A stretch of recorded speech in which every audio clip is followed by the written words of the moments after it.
ಕೇಂದ್ರ ಸಾಮಾಜಿಕ ನ್ಯಾಯ ಮತ್ತು ಸಬಲೀಕರಣ ಖಾತೆ ಸಚಿವ ಡಾಕ್ಟರ್ ವೀರೇಂದ್ರ ಕುಮಾರ್ ದೆಹಲಿಯಲ್ಲಿ ನಡೆದ ವ್ಯಸನ ಮುಕ್ತಿ ಮತ್ತು ಪುನರ್ವಸತಿ ಕುರಿತ ರಾಷ್ಟ್ರೀಯ ಸಮಾಲೋಚನಾ ಸಮಿತಿಯ 5ನೇ ಸಭೆಯಲ್ಲಿ ಅಧ್ಯಕ್ಷತೆ ವಹಿಸಿ ಪಾಲ್ಗೊಂಡರು.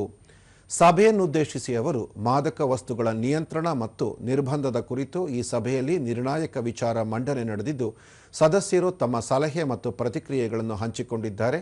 ವಿಶೇಷವಾಗಿ ಮಕ್ಕಳು ಮತ್ತು ಯುವಕರಲ್ಲಿ ಮಾದಕ ವ್ಯಸನಗಳನ್ನು ತಡೆಗಟ್ಟುವ ಬಗ್ಗೆ ಹೆಚ್ಚಿನ ಒತ್ತು ನೀಡಲಾಗಿದೆ.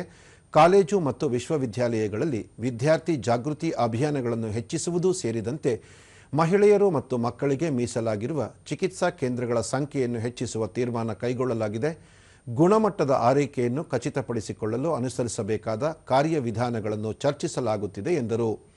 ಮಾದಕ ವಸ್ತುಗಳ ನಿಯಂತ್ರಣ ಮತ್ತು ಜಾಲಗಳನ್ನು ಪತ್ತೆ ಹಚ್ಚಲು ಮೇಲ್ವಿಚಾರಣಾ ವ್ಯವಸ್ಥೆ ಬಲಗೊಳಿಸುವುದು, ದೇಶದಾದ್ಯಂತ ಜಾಗೃತಿ ಮೂಡಿಸಲು ಮತ್ತು ಪರಿಣಾಮಕಾರಿಯಾಗಿ ಮಾದಕ ವ್ಯಸನ ನಿಯಂತ್ರಿಸಲು ಅಗತ್ಯ ಕ್ರಮಗಳನ್ನು ಕೈಗೊಳ್ಳಲಾಗುವುದು.